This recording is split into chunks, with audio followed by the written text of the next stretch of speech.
I was just happy that the nukes were there.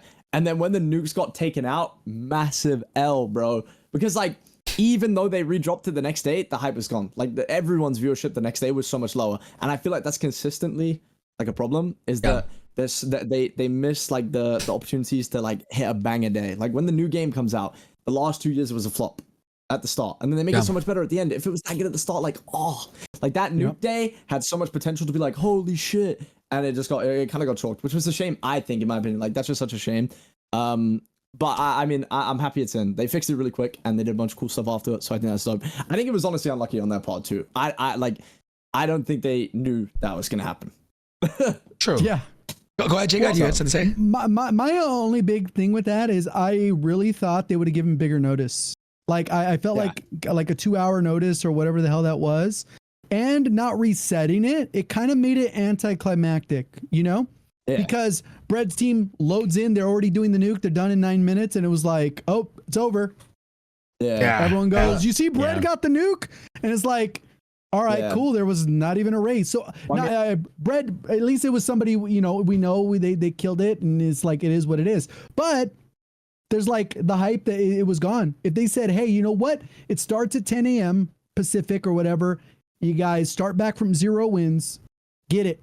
And then it would be like, who's going to be first? And then slowly over the 2 hours, your viewership would have spiked, and it would have been good for the category as a whole.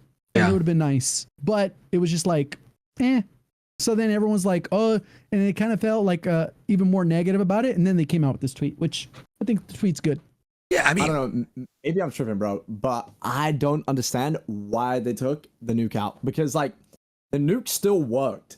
Like the Spanish guys or Mexican guys, they did the nuke after. Like what they did is they clicked play again after the update came out, and it basically allowed them to roll it over. Because I DM'd them afterwards, asked him how he did it. So they still managed to do it, and the nuke wasn't bugged. The only thing that was bugged was like, you know, the loadouts and all the other things, whatever. Yeah. But the actual nuke wasn't bugged, and they didn't take loadouts out. They didn't take any of the other things out. They didn't pull the update completely. The only thing they actually removed was nukes. But why? The nukes themselves weren't bugged.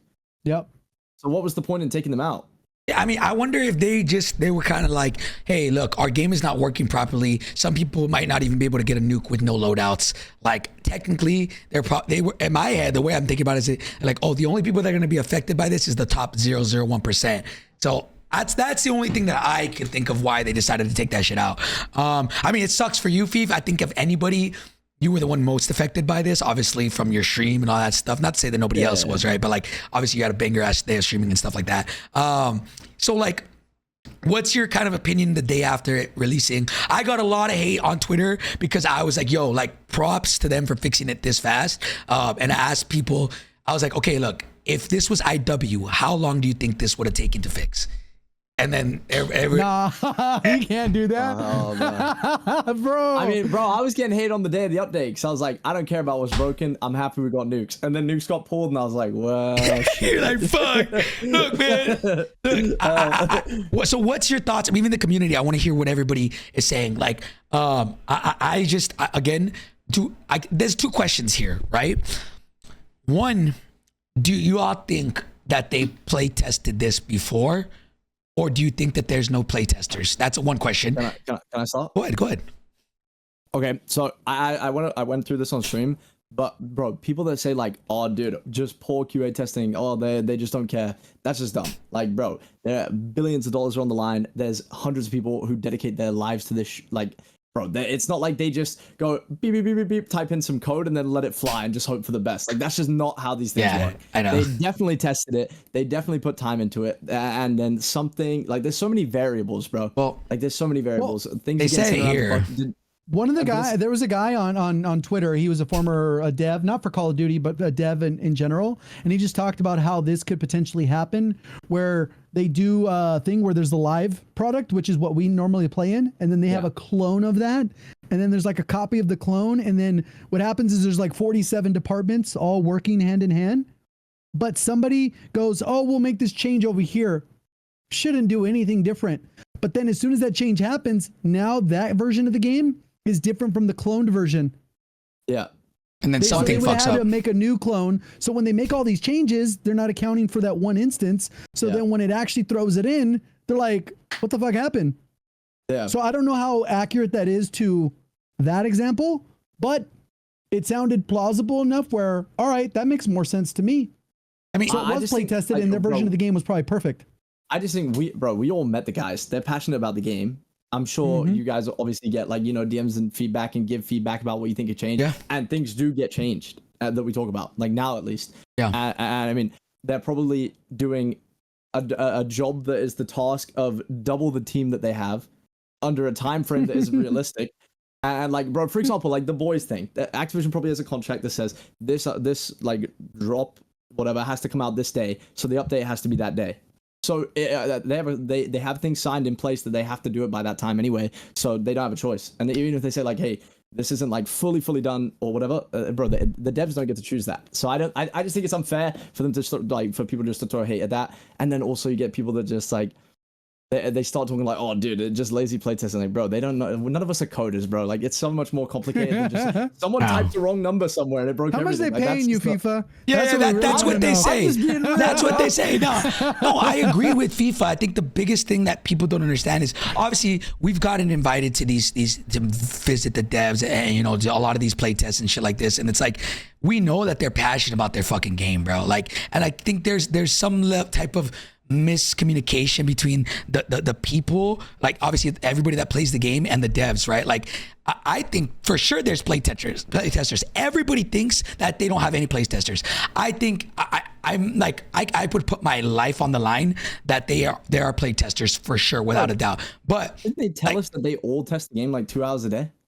Yes, there's like hundreds of people that play it all day, every day. Okay, I don't know what we're allowed to say and what we're not allowed to say. So, but yes, they do play test it. They play test it, right? I don't think you're gonna get in trouble for that. Every video game ever have play testing. Yeah, they play test. If you had a game development team that didn't test their game, what's the point, bro? And then we have people like Burke that say, "Oh, you guys just want more invites." It's like, no, like. I'm not even getting the invite. A lot of it just comes down to like, look, man, like. There is servers for testing and there's servers for like live testing, right? Or like whenever it goes live. Dude, you go from play testing, I'm just gonna throw out a random number, like 1,000 people play testing something, to 100,000, 200,000, whatever the number is. Like if something goes wrong, it's like, fuck, like that sucks. Now their response to how fast they fix shit is where at least me personally, where I judge and be like, okay, like, do they care enough to fix that shit ASAP, or is it kind of just like whatever to them, right? That's my opinion. But again, like, yes, it's $1 billion company, that shit, right? But it's like, I don't know, at least for me, I have more compassion because I know that these motherfuckers care. Like, I guess FIFA and I, we all of us, we've met them before and we know that they want a good product. But I think a lot of people just don't understand that, like, I mean, bro, just because Activision is worth billions doesn't mean that specific dev team have billions of dollars to throw at things. They'll have a budget. I don't know.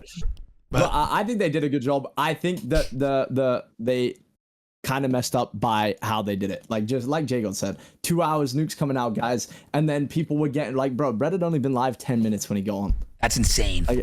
Like, bro, he dropped the nuke 30 minutes into his stream, and I had more viewers, like, on game 4 than he had doing the nuke, because there was none of that build-up. No one knew. It just happened. Like, half the people, bro, it came out at, what, 10 a.m. on the West Coast, bro? People were still asleep, bro. Like, I don't know. I didn't even know Brett got the, was the first one?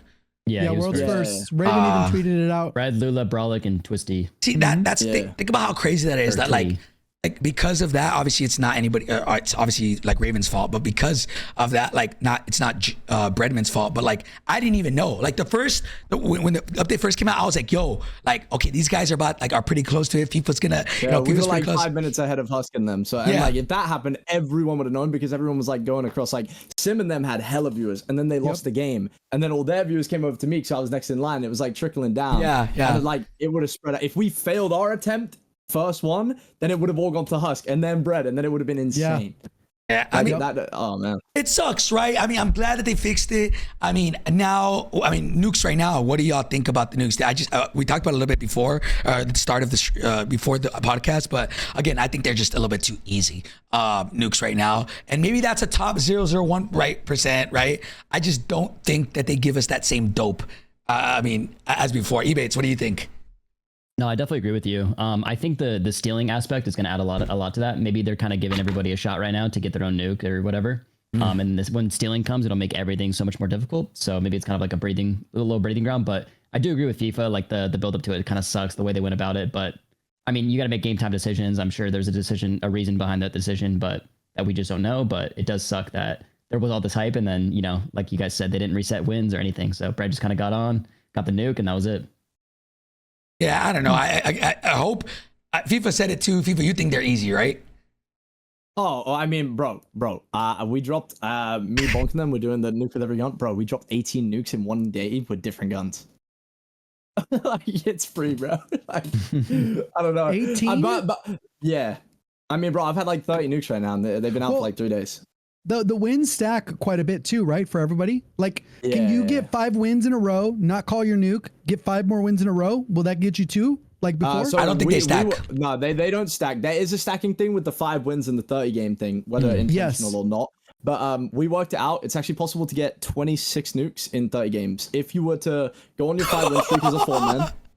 Yeah, you go on a 5 win streak and then win all the nuke games, and then you could chain it and get 26 out of 30. Interesting. If you never lost a nuke game, if you just popped off if you guys every did single one. Yeah. That is insane, bro. Yeah, I mean, look, man, it's something to do. I think right now the whole stealing the nuke is it's not possible. Whenever that comes out, I definitely think nukes will be a lot more fun, right? Just in general, man. But I mean, all right, let's kind of go up to the changes. Did you see my tweet? Did you see my tweet yesterday about the 10 things I would change about the game? Yes, I have that at the end of the podcast. Yeah, so I was gonna put the nukes in there for that. Okay. But I wrote it out, and I wrote like all the things I think that can make the nuke harder, and then like just writing it out, bro, I just realized it's such a like 1% take. Yeah. Like, bro, talk to anyone in chat, no one's dropped a nuke, bro. Like, it's so, you know what I mean? I bet you they haven't gotten 5 wins, let alone 5 in a row.